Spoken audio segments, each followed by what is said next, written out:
We're good. I was trying to do it in full screen, but it's not going to let me. So never mind. Never mind. Tragic. Absolutely tragic. I know. Well, anyway, welcome to my studio. This is the only photogenic corner of it. I won't pan the camera around because the rest of it is a pit at the I moment. mean, have you seen my cacophony of chaos, which is Okay, but yours is like creative mess. Mine's many unpacked boxes because I couldn't be bothered to put away everything properly from various markets and stuff. not fair. Yours is creative business process. Mine's Mm. just whatever gets left behind whilst I go do other things.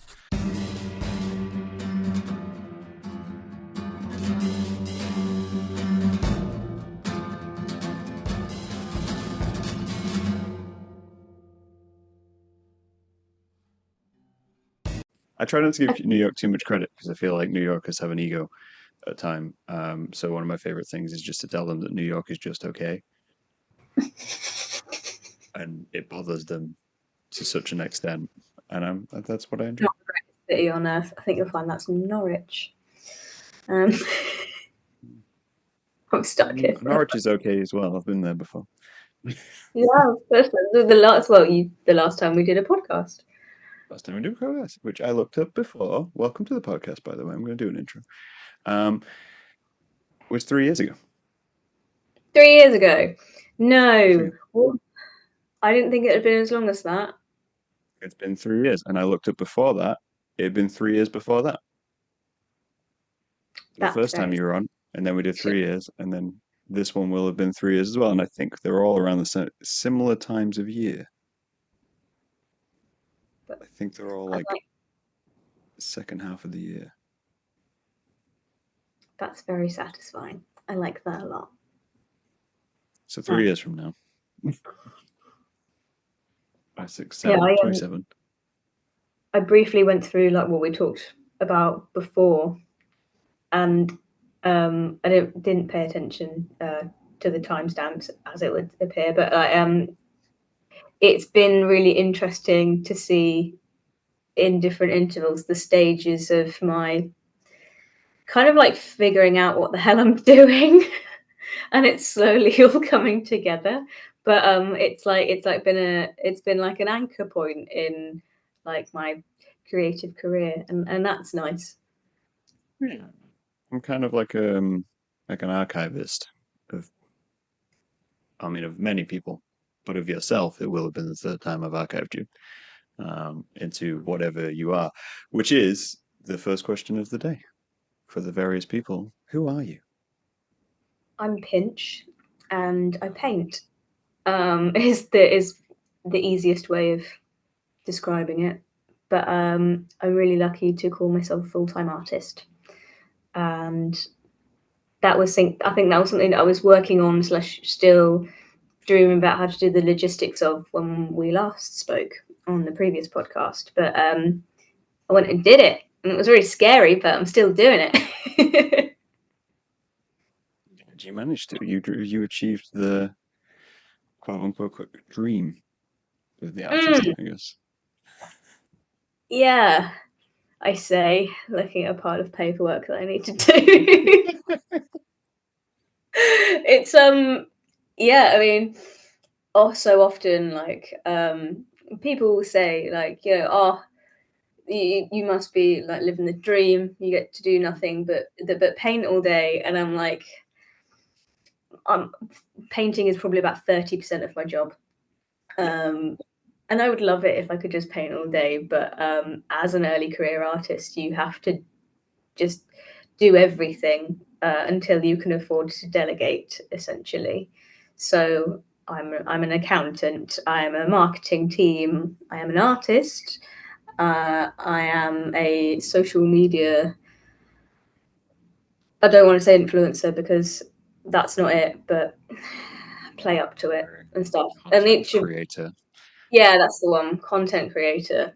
Um, and yeah, each of those are jobs in their own right, and yeah, you have to juggle all of them. Um, but I enjoy no longer having daily panic attacks from working in an office. So it's, as far as jobs go, it's still pretty good. That's nice. Avoiding the panic attacks is also, an admirable dream to have for, Yeah, life. I like being more mentally stable. So it's Hey, nice. I often wonder about panic attacks. I think I'm one of these people. To my knowledge, I've never had a panic attack. They're not nice, and I'm No. glad you don't know what it's like. Yeah. Which also worries me at times, though, because I'm very much like I've made it to this stage in life without having one. So if I had one, I wouldn't know what to do with it. No, no, no. Having panic attacks is by no means the norm, and shouldn't be. If you've got to a point in your life where it does feel normal, then something is wrong and needs to change. Um, Yeah. but yeah, I did the daily grind of an office job, and for a time it was what I needed it to be. But then towards the end of it, it was problematic for my health, and I needed to change, and so I did. Um, but yeah, like, as much as anyone can say, like, that's just life, and you need to suck it up, and jobs aren't meant to be fun. They're also not meant to make you suffer, like, both physically and mentally. And I also acknowledge that, like, many people are not lucky enough to be able to change their circumstances. So I am super thankful for that. I mean, I think that's an argument a lot of people, or especially artists, hear a lot of the time when they talk about like work-life balance and how jobs aren't fun. And everyone gets told that jobs aren't fun. And to a degree, I'm like, yeah, that's the point of a job. It's not meant to be fun. It's meant to earn you money Yeah, whilst you figure out what you want to do. But like you say, it also shouldn't kill you. Like, yeah, you can work a job every day, which is just mundane and not mm, fun. Doesn't need to necessarily take an impact on your health other than anything else. yeah. And there is nothing wrong with having a 9 to 5 job, and then that works for some people, because some people are able to switch off in the evenings, and they can just get on and they get satisfaction through routine and things like that. But yeah, after a while I didn't, and it didn't work for me. So I'm now not doing that at all, and it's kind of wild to think that 2.5 years ago I was doing that, compared to now, where I am my own boss. The only person I'm responsible for is me, and that is a privilege in its own right. Um, but it was very much like a now or never. Like, I had to change right there and then before I took the leap. Otherwise, it was never going to happen, or I was going to be too ill to do this. Um, yeah, and I gave myself a year, and I'm now entering. Well, in October will be entering my third year of business, as it were. So, hooray! Hooray, indeed. What I always appreciate about you, Pinch, is that you do talk about this stuff.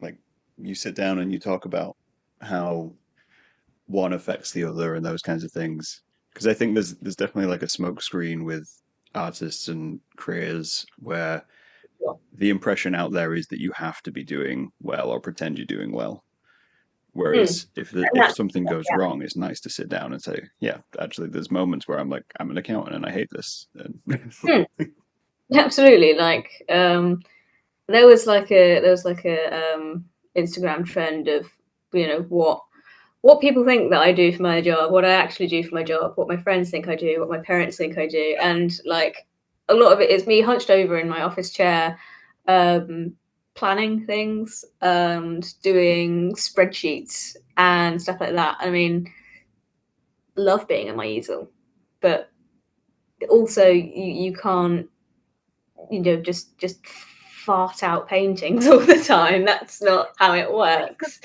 So there surely are that's times, how it works. yeah, or just, Don't I tell by wake up, pain. yeah, I just, I wake up in the morning, I go, you know what? Here's a picture. No. And also, I wouldn't want it to be like that. If it were that easy, that would also, in the most art wankery way possible, it would also damage the integrity of what I do and why. Because as much as you can paint a pretty picture and maybe sell it, I attach meaning to what I do, and I make it fulfilling to me and my life purpose. And my goal is for people to see that in my work. Sure, I Mm. could paint 100 pictures of Norwich Market and I could live off that the rest of my days. I would be bored to shit, and my viewers and my sort of people who follow and appreciate my artwork would also be completely bored to shit of that, because you don't grow, you don't evolve. I don't know. I think that's the thing which I've liked seeing, especially, I mean, because obviously we've known each other however many years now, six I at think least, it's if we go with the podcast also timeline, complete.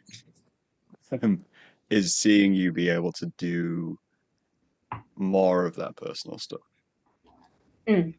and Yeah, explore I that more because you've had comfort with being able to do like the Norwich stuff and then build upon it. mm.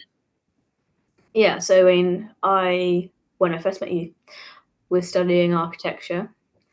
Turns out I'm really bad at architecture, but I can paint a pretty building. So yeah, to begin with, it was kind of like focusing in on like some man-made structures in my paintings and that, and then when I left my job, nearly, well, 2 and a bit years ago, coming up 3 years ago, um, I had a lot of feelings to process, and I went very much back to my basics of why I did art in the first place. It was always a comfort for me to go back to. It was a way of expressing myself when verbally I couldn't. And the process of painting for me is getting those feelings out, and I can sit for hours, like 6 9 hours straight painting, which I don't encourage, because you do have to take care of your basic life needs. But like, I needed to do it. Like, I'd spent so long not doing anything like that, and got into this place where I'd forgotten how to do that. So I went and bought the biggest canvas I possibly could. It barely fit in my mate's car. It was really funny. But and then I sat and I painted and I painted and I painted, and I didn't think of anything, and my hands just did it. And there wasn't even much lead up to it, where typically artists will do lots of sketches, preliminary pieces, study works. But I did maybe two sketches and then went into this piece, which is 100 by 150 centimeters. And then when I finished it, I quite literally cried, because it was all finally out. And then I could just go, that's done now. That is my emotions. That is how I felt. And now I can move on from it. Um, and that was it was a privilege to have the time to do that, to have the resources to do that as well, and literally the space. Like, I don't want anyone to be under any illusion that I've got here purely through my own hard work. Yes, I do work hard, and some would argue I'm quite good at painting. Thank you. But I also have, like, I also have the comfort of knowing that if I fail, I have a support network. And through said job, before I did this, I saved up a lot of money just in case. So I had a cushion, and not everybody's able to save up money and things like that. But when it was done, I could then go, that part of my life is over. I can move on. And I'm now in the process of doing the next bit, Oh, essentially. it's interesting as well. You're actually the second person this year I've spoken to who said that about their work, that it became a process of creating something which you were going through at the time, and then you were done with it. And that's kind of the idea of creating it, was to create it, to get it out and say, yeah, this is done, this is something I'm processing, and then moving on from that, which I find very interesting, because I think, especially with my work, I just hold on to it regardless of whatever I've created. It's just a part of it, and I'm like, okay, well, this will never end, and I expect nothing to end. But having I that mean, feeling of catharsis and disconnection is interesting. it's it's emotionally a lot, um, Imagine. and it was very good for me to do. And I I see my work as kind of a progression of me. It's very it's like my diary, except it's visual. It's where I've been. It's how I'm feeling. It's the places I pause and attach meaning to. Um, but in a way, it's like my own therapy, and it's so nice to just get it all out. And when I was able to exhibit those works, because there was the really big one, and then there was this kind of like some groups of paintings that I showed this May, and to have people show up and say, "I think this means this." What did you feel when you painted it? And they're spot on, Mm. and they tell me that the painting feels like hope from a dark place, essentially, is Mm. what this large piece was. And I'm like, you're right. And if I, as the artist, have managed to convey that feeling to someone else, then in my opinion I've succeeded. The success is not in whether I sell a piece, it's not in how many likes on an Instagram post it is, it's has someone connected with it. Yeah. And it's very humbling when people do. And that's all I can really ask of it. I think it's the best approach to have with it. Meanwhile, I'm all about the likes, so I can't. Yeah, you really come across as that. I Oh, totally believe what you're saying. it's nothing but pandering. That's all yelling at concrete does. It's straight up pandering. I'm curious though, if you had to deal with someone misinterpreting a work. So once, yes. Okay. So the big piece is named Perseverance, and essentially it is a figure holding on for dear life, but being pulled up and out of the darkness.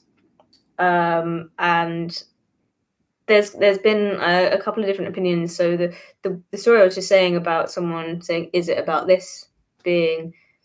It's essentially accepting help, and finally, you feel so vulnerable when you do it, and it takes a lot, but all you need is that one hand to pull you out of it, and for you to grip on and actually accept the help, and then you can come out of it.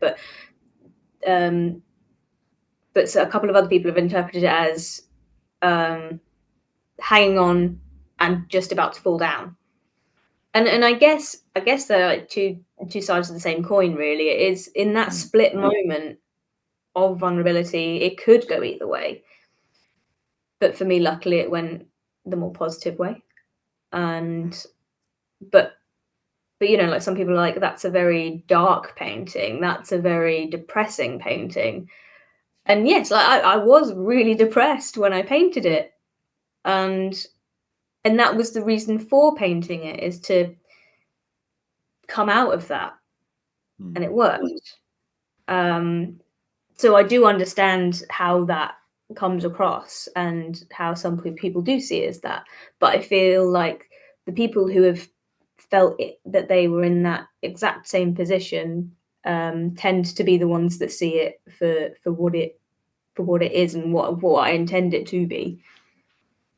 Yeah, it's very easy to connect with an audience who've had similar experiences to you. I think that's always that kind of the rusk, the risk of public display, of Hmm. having someone come along and never really knowing who your audience is going to be. Whereas within whatever network or within like social media, you tend to attract people who are going to relate, right? And then they Yeah. follow and they continue to relate.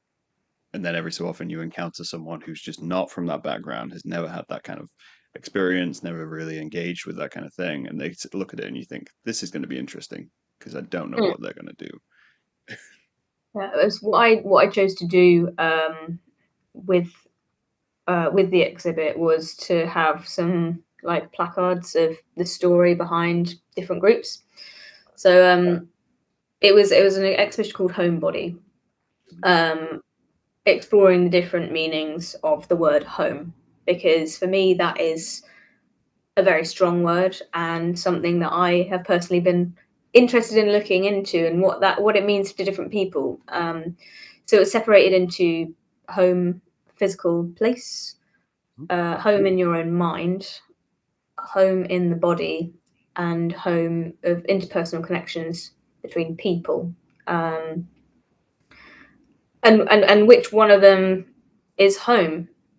And it was a very open ended question, but yeah, having just doors open 7 days a week to the public and a comments book. Oh my goodness, it was so terrifying to first look at the comments book. Like, I don't think that I didn't really think that people were going to be like, this is really bad in it, but like there's always that slight voice in the back of your mind that goes, but what if they hated it? And would I be able to take that criticism, constructive or otherwise? And Yeah. thankfully, everyone's really nice, and especially British people being British, no one would really actually say anything. Mm. But Especially from um, Norwich. yeah, and Norwich is so friendly, and like the artistic network is like really condensed, but in a nice way. Yeah, it's interesting. I think because I've had the thought, or I mean, I even experienced the visceral side of constructive fit criticism or non-constructive criticism, and I find it's easier to deal with, and this is my advice with generally with artists is it's easier to deal with when it's a lot of people. If someone comes along and let's say you did an exhibition and you had one comment in the middle of 50 which was saying it's great, but there was one comment which just criticized everything, it would hit way, way harder and it's harder to deal with because it's like this little slither and you don't know what you did wrong.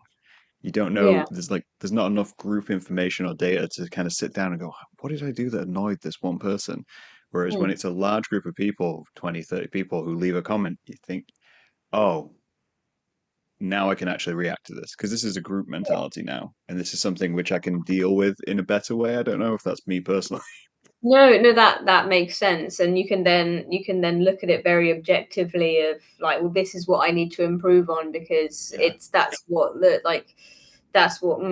most people are saying and things like that. But yeah, if you have just one person, it's like the pea under the mattress. It's like that one slight comment. uh, who hurt you? No, It suddenly becomes very personal if it's one person, and it becomes a yeah, very one-on-one situation. Like, hmm, don't really know what to do with this. Hmm, yeah, and also if it's just the one person, it's like you see them as a person as opposed to yeah, just like a group yeah, opinion, and yeah, then you can attach it to that one person, like your anxiety, I suppose. yeah. I mean, of course, there's like some of us who just see that and then suddenly think, oh, what else can I do to annoy? What else can I do to annoy this one person? Doesn't matter about the people who enjoyed this. I'm going to change everything I did just to Yeah, annoy this one person. Furthermore, I don't think I have the energy for that, but I can see oh how that would well, be. thrive on the spite. That's the view. Caffeine and spite. Caffeine and spite. I exist out of spite. That's the best way to exist. Oh, I you wouldn't put that on recommend it.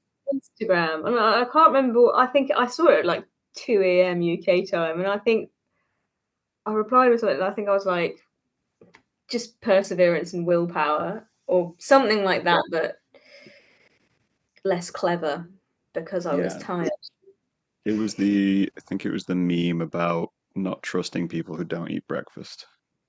Oh yeah, Yeah. yeah. You just kind of move forward through time, and then you can make it till about 1 o'clock until you actually need food, and people Mm. don't trust you when you can do that. It's Yeah, fine. food for me is a necessity and not a joy. Mm, And especially when you're busy, uh, yes. it's I full on forget about breakfast, and then it'll get to like 1 or 2, and I'm like, oh, why do I feel terrible? Ah, yes, because I'm a sack of meat that needs nutrients to grow. I think I always seem to. I mean, I don't know. I can eat breakfast, but I tend to feel worse after I do, and that's just like start of the day. I don't need to be eating. Just give me 2 coffees and I'm good to go. Like, hit the ground I'm a running.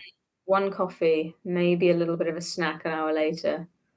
And then I have alarms on my phone which go off to say lunchtime, dinner time, and I'm like, oh yes, thank you. But I genuinely think that like I would just get very unwell if I didn't have alarms telling me what to do, because my brain is just off somewhere else, just thinking about projects or what I need to do or how many things that I need to do and actually don't want to do, and then kind of just sit there doing none of them until I go, nah, I should do maybe the least important one. Yes. Always do the least important. I'm just not good at prioritizing. The best way to approach a to-do list is do the easy one first. Yeah, and then you feel or if you're writing a to-do list, you think, oh, what did I just do before I was doing the to-do list? Write it at the bottom and then immediately tick it off. Yes. Or if you're Then you making feel a to-do list, make a to-do list to do the to-do list, and then you can just full on get that serotonin hit of I did the thing. I made a to-do list. Now I can put that on my fridge and I can never do it ever again. just, I've changed my whole life. Just change my life. I mean, that's a good question though. As someone who's has transitioned from the corporate to the creative in a full way. Obviously, we do work-life balance within a corporate situation, and everyone says that it's terrible, and it can be, and I fully accept that. But in some ways, I feel like the art work-life balance could be worse. It is. Oh, it Mm. so is. But the difference is I love it. And like if you turned around to me and said, you're not allowed to do any work for 3 days, and Mm. work can be like any part of the job, whether it be the painting, the going on a little walk with a sketchbook and just sitting and doing, or just double checking any of the admin stuff. If you said that I couldn't do that for 3 days and that I wasn't allowed to, and I had to rest, which I've got something called ME, so I do have to rest a lot of the time. But if you told me I couldn't do it, I'd go mad, and I do go mad because it's a need. It's almost an addiction, but it becomes integral to your life. Like my social circles are other artists, people who don't mind me sitting and sketching when they're with me, or the drink and draw that I go to every couple of weeks, run by Ed LeMay. He's notoriously creative as well, and um, you end up just surrounding yourself with people that are like-minded, or other small businesses in like the creative and like the pop-up market kind of thing. I mean, like, it's a process for sure. Like before, I'd go to the pub at the end of my shift with my colleagues, and it's not like I don't really do that anymore, but it's like I'll want to I'll want to be sketching things as I'm there, or I'll be talking about what like I'm doing work wise, and it is all consuming. But the thing is, if you have it in your blood and that creative urge, it's not an awful thing. And it can be if you don't manage it and you forget about all of the other little things. But again, from a place of privilege, I am surrounded by people who want to see me succeed, and they encourage me, and they like seeing me like this instead of like tired and behind a desk and not happy and not doing this. Sure. Definitely. Do you think, and this may be a slight tangent of a question, do you think it's hard for creatives to maintain friendships with non-creative people? I don't think so. No? I find that my non-creative friends are very intrigued with what I do Okay. because it is so different to what they do. So, um, my one of my best friends works offshore and is a geophysicist, and like we're both like went to the same school and stuff. But Millie doesn't do anything remotely similar to what I do. Like her job that she loves and has worked extremely hard for is 12-hour shifts, 7 days a week for a month on, month off, month on, month off. And that is the polar opposite of what I do. But I can see how that might be an issue for some people. But Mhm. again, it's having an interest in the other person's life. I mean, if there's no interest or no mutual sort of respect for what the other person does, then I can see that people would fade away for sure. Yeah, I think there's a level of, and I was having this conversation with Kevin, who was recently on the podcast. We were discussing this idea of how awkward it can be when you first meet people who aren't creative and they discover that you're creative. Because, like you say, there is an intrigue, right? There's an intrigue of they want to know what you're doing, they want to ask about it, but it's almost like they're not equipped with the tooling language to ask about it. I mean, yeah, I get super shy when people ask me what I do, and because I don't like going. I'm an artist. Because that is so open to interpretation unless you clarify it. So I tend to say I'm a portrait artist because the bulk of my commission work is portraiture. Hmm. And it's not what I show on social media because a lot of it is people's children and don't like, and obviously they don't want to have like photos of their kid or paintings of their kids on the internet. That would be weird. But if you clarify it a little bit and by saying portrait artist, Hmm. it gives people something to sink into a little bit more because you get some artists who paint like me, and then you get some artists who think conceptually in a studio, and that is their practice. Is just thinking, and I might not understand it, but absolutely kudos to them. Um, or sculpture. You ask me to make anything three dimensional, and I'll probably cry because it just doesn't work in my brain. So just imagine this image of me just arriving and be like, "Can you make me a paper mache something?" And you're just breaking down. And I'm just like with a lump of wet paper mache in my hand, going, The question of how to break artists is offer them something out of their comfort zone. I love but it. yeah, I think the whole kind of, I don't know, maybe the question around non-artists and artists and how to inter interpret them? No, interact with them. Let's go with interact with them. How to interact with the normal, as it were. That we are the normal. We're just a different normal. Um, hmm, I think it kind of it rolls back to because I know that I remember back when I was doing the whole full-time artist thing, way back when I was selling t-shirts like the one which you're wearing. I did I recognize. am more Um, especially it product placement. was it was always an interesting experience being at like an art fair or a craft fair, somewhere like that, and meeting people, especially with my work versus work around me. I'd be at a craft fair and there'd be a soap maker and a bread maker and someone making baubles for whatever. And then there's mine. You wander along and it's a bunch of hands and eyes.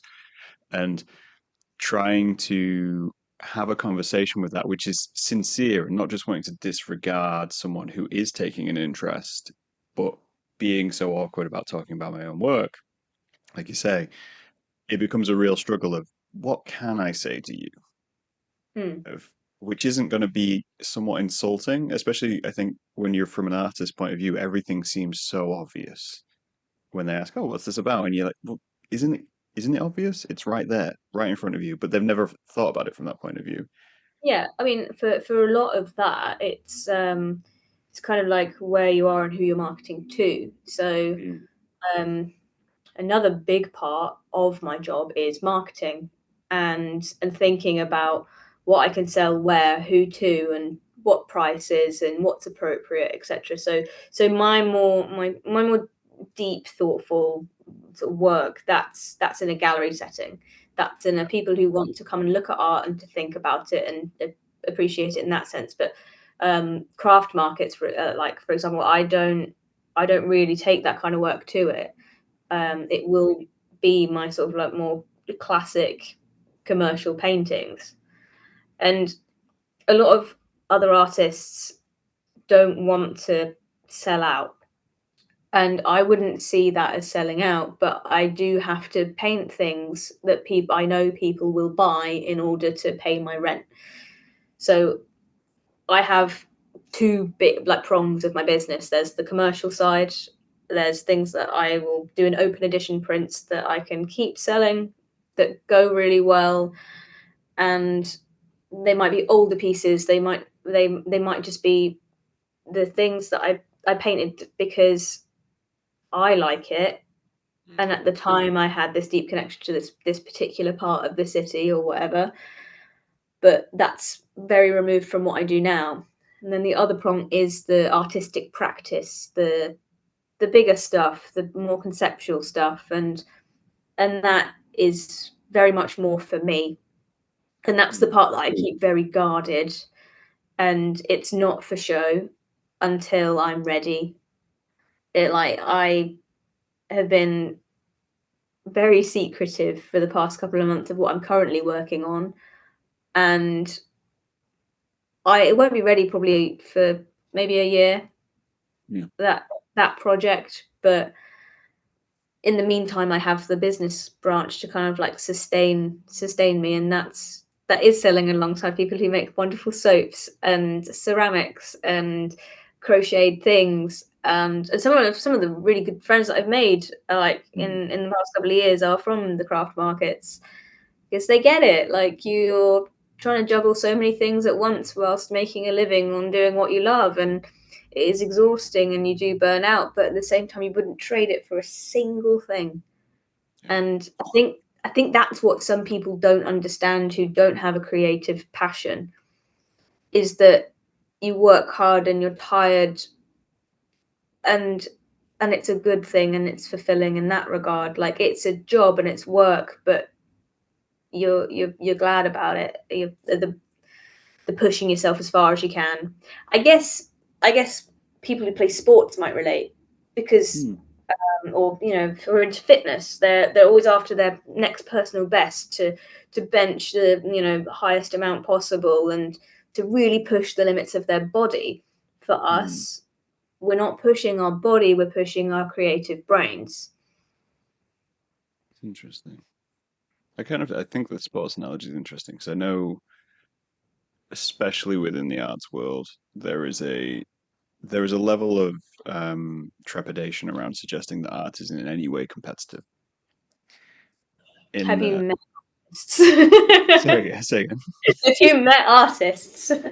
Well, this is the thing I find interesting. Of I've especially been around people of, art shouldn't be competitive. We should all lift each other up. We should all keep going, which is entirely true. We should support other artists and we should engage with other people's work to help them as And it much is as we would. entirely possible, but Yes. that's not reality. No. That's Um, and it's a funny thing of, in some ways, I think art is inherently competitive, not from kind of like a point of view of sales, right? Or, surviving the longest or anything like that. But you're competing with yourself, mm, because if you yeah. don't, you do end up just kind of trapped in that other side where you're like, well, yeah, I'm making the stuff which sells, and then I become focused on sales, and I become focused on what people will buy without allowing themselves that little gap to do something personal, and then it becomes something that you just hate.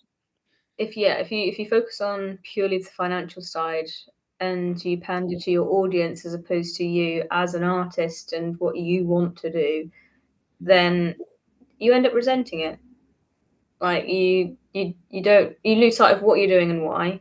And I'm fully aware that not everybody can like or are in a position to be able to just focus on the artistic approach in itself.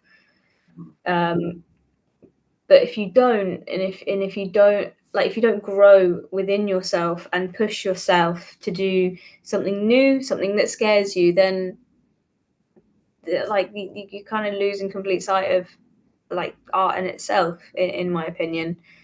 yeah, And as for a competitiveness within artists, I really love the community that I have here because like most of the people do lift each other up and cheer each other on, but you do also get people who focus on just the sales, or you do get people who focus purely on wanting to be the best.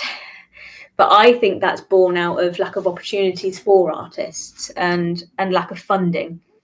yeah, So it's something that I do, is enter it for a lot of art prizes.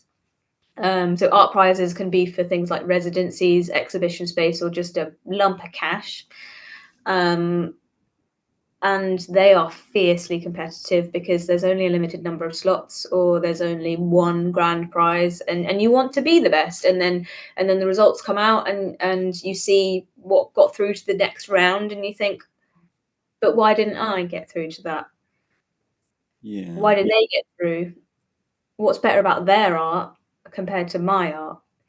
But you have to really, really manage yourself with that, because once you start comparing to yourself to other artists, you then it's just not fair on yourself whatsoever, because your art is your point of view and it's nothing to do with anyone else's point of view. You can't mimic. You can be inspired by and you can get joy from other artists, but as soon as you go, they're successful, I'm going to do that, that's when you failed, yeah, because you're doing it for the wrong reasons. definitely. I do find art competitions absolutely fascinating, especially with what wins and doesn't win. I mean, I've only entered, I think I've maybe entered one or two in the past few years, and it's interesting to see what gets picked by the judges, if there's Mm, judges, because obviously it's subjective. Judges tend to come from different backgrounds and depends on the background of the judge. And I do know people who do cater their work to the judges based on their background, mhm. especially in like comic mediums and stuff like that. But then at the same time, what gets picked as the public favorite, the people's choice, I find even more fascinating because, in a way, I think that's more important because I'm looking at it from a point of view of you have all of your work in a gallery. If you were in a big gallery, just like a not competition gallery, as an artist, you want to be the piece which gets engaged with, right? You want the piece which Yeah. most people saw it and thought, that's great. I love that. I understand it. I get it, or at least take something away from it. So when you do a competition and they're like, judges say, oh, this is good and this is good and this is good, but the public completely disregard all of that and go for something Mm. else. I'm just like, that's the one I that's think really won. the general public doesn't tend to be trained in fine art, No. and so and then judges either are or some kind of artistic practice of their own, so they'll be looking for different things. Yeah. And also with art, a lot of it is to do with context and meaning and the why. With art competitions, you can, most of the time you kind of write about the piece itself. And then that goes to the judges, but that isn't necessarily always with the piece when it goes to the general public. And then with the general public, it can be based purely on aesthetics, but it's it, it's going back to my point I made about my job is I've done my job when people can feel what I mean to portray. Um, and that's the hardest part, because you're not using any words. You're not there to tell them. You have to evoke a feeling. it might be a different feeling to what you mean sometimes, but a feeling all the same. If someone looks at your work and goes, "That's nice," and then moves on, then I personally would hate that. I If it makes someone stop, and if something I've done makes someone really think about what are they trying to say here, or they don't necessarily know what I'm trying to say, but they feel something, then that's a success. I think there's an interesting conversation to be had as well around um, feelings artists target, so to speak. So, like you say, with kind of commercial work and work which is created for sale in public mind, if I'm going to make something, we're targeting what people like, right? Mm, I think I had mm, this conversation with my dad ages ago. Of he doesn't necessarily like some of the stuff I do because he doesn't see it as something which someone would put on their wall, right? And when he thinks of someone who would put it on the wall, he's thinking of the general public. He's thinking of mm, the mums and dads and everyone else in the world who want something pretty to put into their living room or their kitchen, and it sits there and they go, "This is nice to look at. I enjoy looking at this." And I think mm, that's something which artists do target. And mm. I know I don't target it. So when I meet people who do, and they're like, "I want to make someone feel happy with the work which I present to them," I think I'm in my brain. I'm thinking, well, that seems so easy, and that comes back to that like comparative of artist Mm, competitiveness. I'm like, that's easy. Whereas other people think, well, targeting sadness or targeting hatred or fear or anger, those are easy emotions because they're very on the surface level. And like you say, if because it's so personal, person to person, what you target is going to be easy for one person and completely hard for the other person. So it yeah, always fascinates me like where we do land. it's so very individual to each artist's artistic practice. What makes you happy may be completely different to what makes me happy. So how can you like pull something out of the air to then paint to be like that'll make you happy? You know, I yeah, I don't think that there's necessarily anything wrong with painting something that is easy, but it's not for me. I wouldn't want I wouldn't want it to be easy if I'm doing it. And maybe that's just maybe that's just me, and I'm thinking myself into circles about it. But it's something my dad always says. If it was easy, it would be boring, Mm. and I never want my art to become boring. I never want to fall out of love with it because I've taken a big risk turning what I am passionate about into a full time job, and when it becomes boring, and then I'll then resent it, and I never want to resent art ever. I don't know what I would do if didn't if I didn't paint again. Like I don't know who I'd be.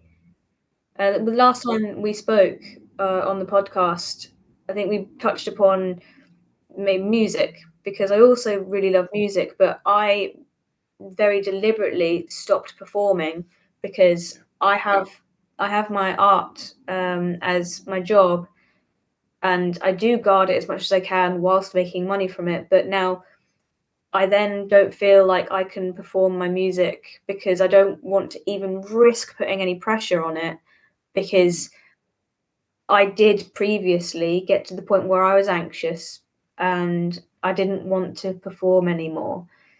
And so if I do nowadays do anything music wise, it's for an open mic, and it's just low key me and my mates just Mhm. playing music, and it's for fun, and I wouldn't want to risk gambling that as well as I am Mhm. currently gambling with my relationship with painting. And I've always said if it gets to a point where this is too stressful and I'm no longer enjoying painting, I will stop. I will try and find a quote unquote normal job, and I'll take a pause from it until I'm ready to start again. Because if I kill my love for this, I don't know what I will have left in terms of life passions. I think that's interesting. I think you touched on something as well, which, so last time we spoke, um, I used the phrase compulsively creative. And I And have used that repeatedly in different artists' bios. So thank you.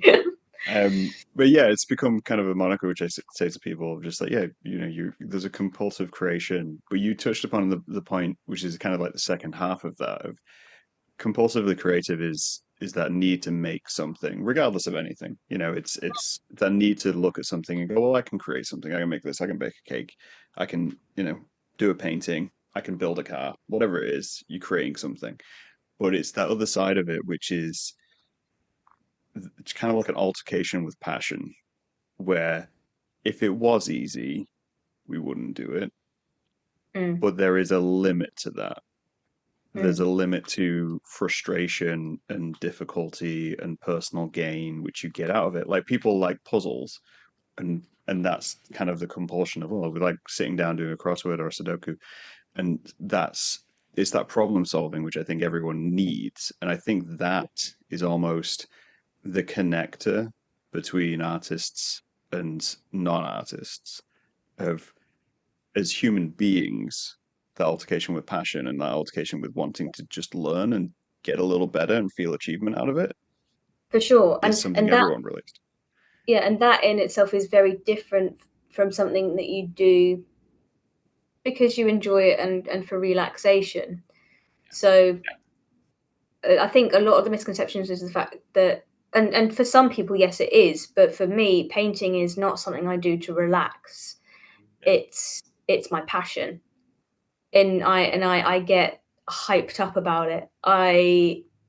I'll furiously paint for solid lumps of time because that's where I thrive and I'm my most active and yeah, passion. But if I want to relax, I'll watch a very predictable K drama. And Mm. I know exactly how it's going to end before I even start watching it. I don't have to really pay attention to it to know what's happening. Um, I'm a glutton for them. But that is my relaxing time. And that is so very different from painting. But some people do. They paint to relax and it's seen as a hobby. And for some people, it is a hobby. And again, nothing wrong with that. But Mm. I'm not a hobbyist. I am a professional practicing artist. There is a big distinction. I would love to see you do a paint by numbers Oh, God. on like a stream. Just watch No. you try to do a paint by number. I, uh, I have. You could do like a charity thing of just watch Finch try to create a paint by number.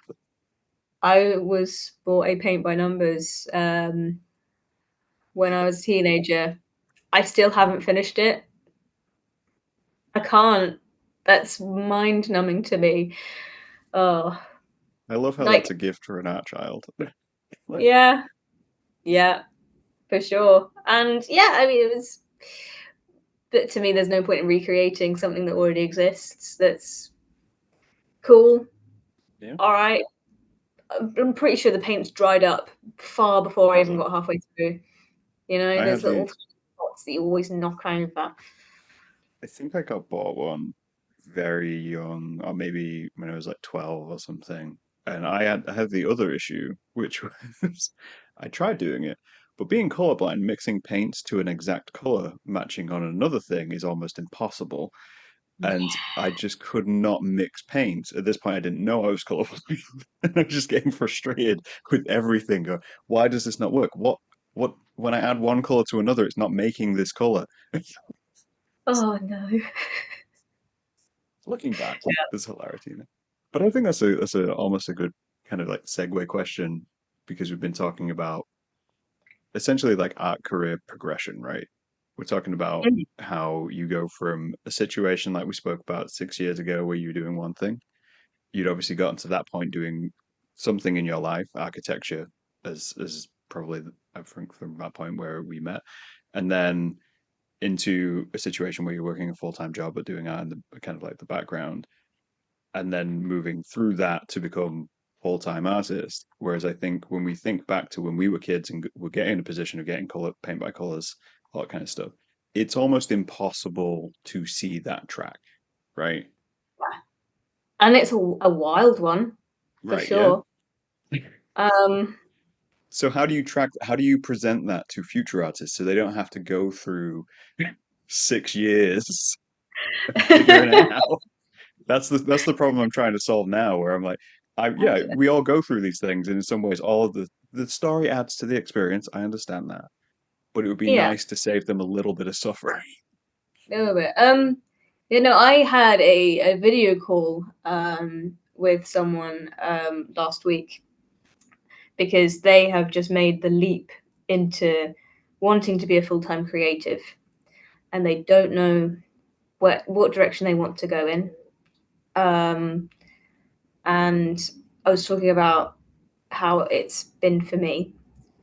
And so in October it will be, yeah, my it'll be I'll be entering into my third year of self-employment. And I'll say to you what I said to them is, if you have the privilege to be able to experiment and find out the why in what you do for the first couple of years, do that. Don't put pressure on yourself to immediately make money if you have the privilege of not needing to make money from it. Very easy said, is much easier said than done. Um, so the worst thing that ever happened to me ended up being the best thing that ever happened to me. Um, so I briefly mentioned earlier, I've got something called Emmy. That was because I was on a bus that got hit by another bus. And my decision to be a full-time artist was due to be getting progressively more and more ill with Emmy because of that one moment in my life, which, I when you knew me in Lincoln, I was a very active person. I would walk everywhere. I would work relentlessly at my job and my course. And then suddenly I couldn't be that person anymore. So when I did go into full-time artist employment, I had a cash injection from suing the shit out of a bus company. So it's a very, I don't want to say that it's a privileged position being in an accident like that, but it's the way that I've spun it. If you can afford to figure it out as soon as you can, really, what you love and why, and then not necessarily sticking to that really hard and fast, but having that at the very heart of what you do to begin with, the rest of it falls into a place around it. So from the get go, I knew that I wanted my show to be about home. And then I had set benchmarks of how to get to that. And a friend of mine calls them champagne moments, moments to pause and celebrate, like the sale of your first painting or your first exhibition or your first solo show. It's not about looking so far down the line that you think, when I'm 60 years old, I want to be in the Louvre or something like that. It's going, what's the next little thing? And signposting things wherever possible. But I made the error of trying to do too much at the beginning. I spread myself far too thin, and it completely vetoed the whole point of me doing this to rest more and live a life that I could pace myself. Having said that, it is good to experiment if it makes an informed decision on how you want to proceed. So, um, being a compulsive creative, you want to try lots of different things, but you do have to put yourself on a bit of a leash and just be like, no, don't learn how to lino print. Don't set up a printing press in your studio. You definitely don't have the room for that. Or oh, I decided that I wanted to get into knitting again. Just I'm going to make hats. No, I'm not going to make hats. I'm going to stick to painting. Um, and I kind of started to do lots of watercolors and lots of acrylics. and lots of different subject matters. So commission work, portraiture; for my commercial work, architecture, and artistic practice, figures, and it was all over the place for ages. So even though I'm 2 years down the line, I am only now streamlining what I want to do going forwards. And I'm glad that I experimented and I did what I did, but I could have got here so much quicker Yeah. if I didn't feel like I had to do everything, absolutely everything. Um, and also I was very scared to put myself out there for the first year. I was part of a couple of group exhibitions and I did a couple of markets, but I didn't enter any competitions. And I still haven't got past the first round in any competitions either. But you do have to put it out there and you have to face that fear if you want to be a full-time creative.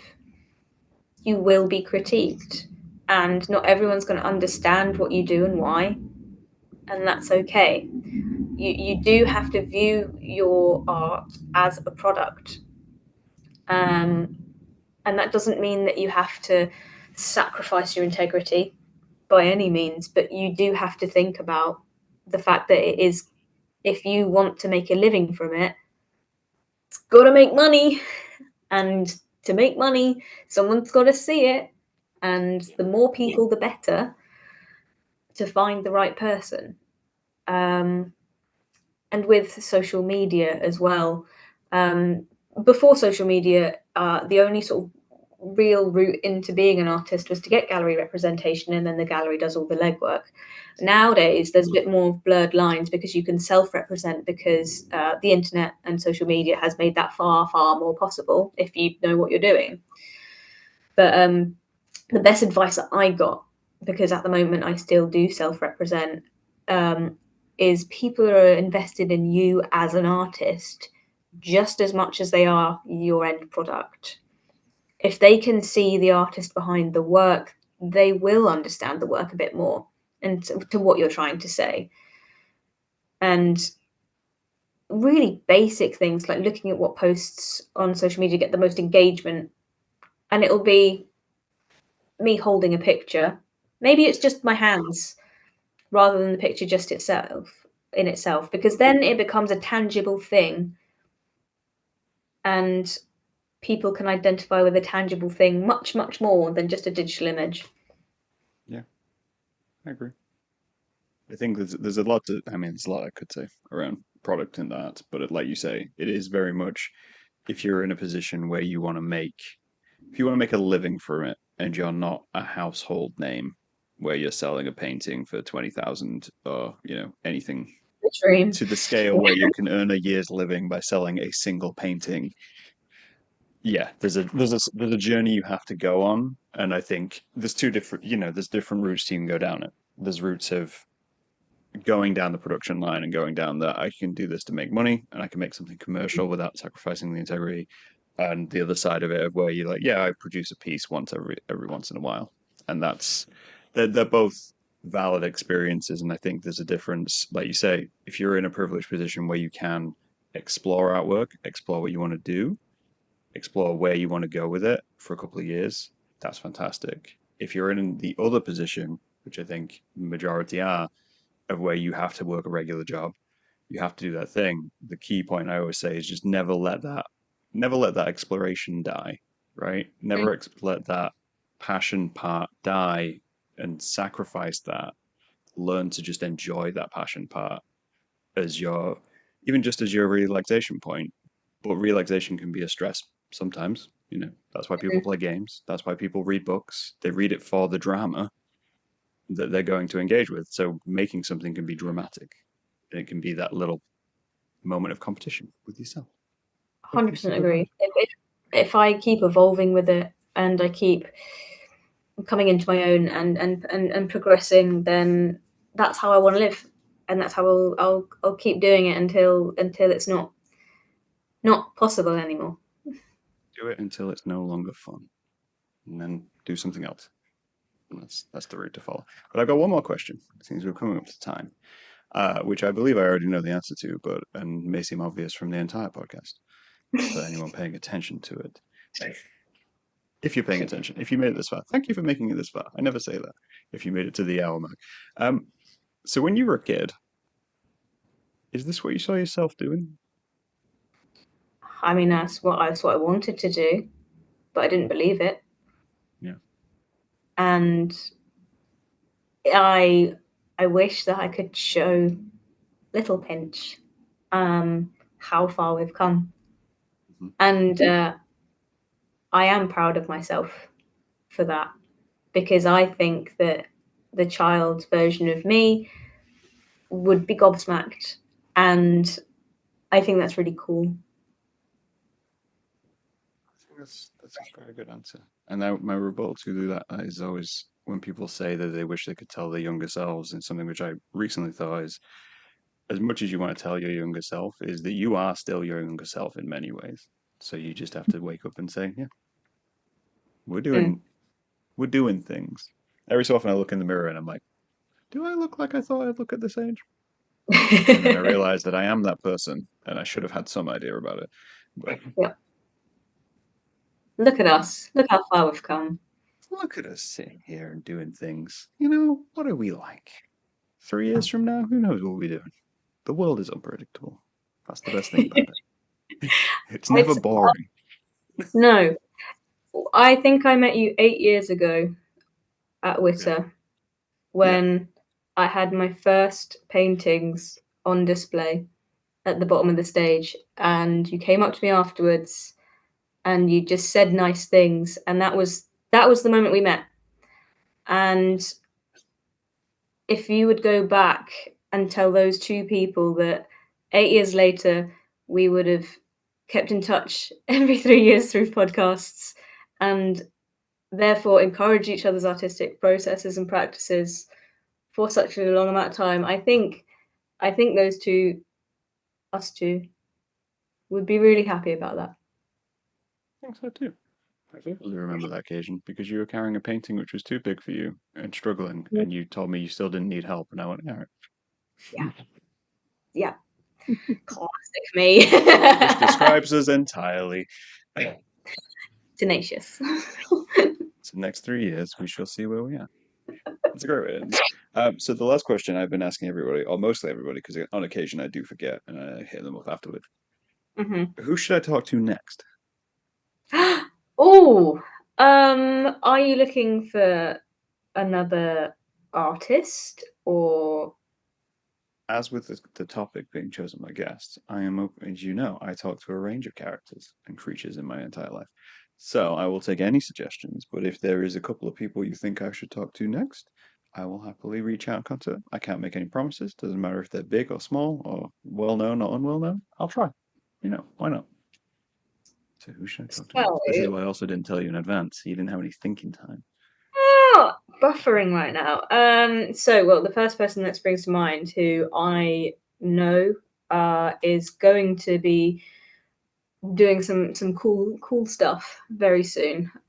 Is another artist friend of mine, Eden Mullane.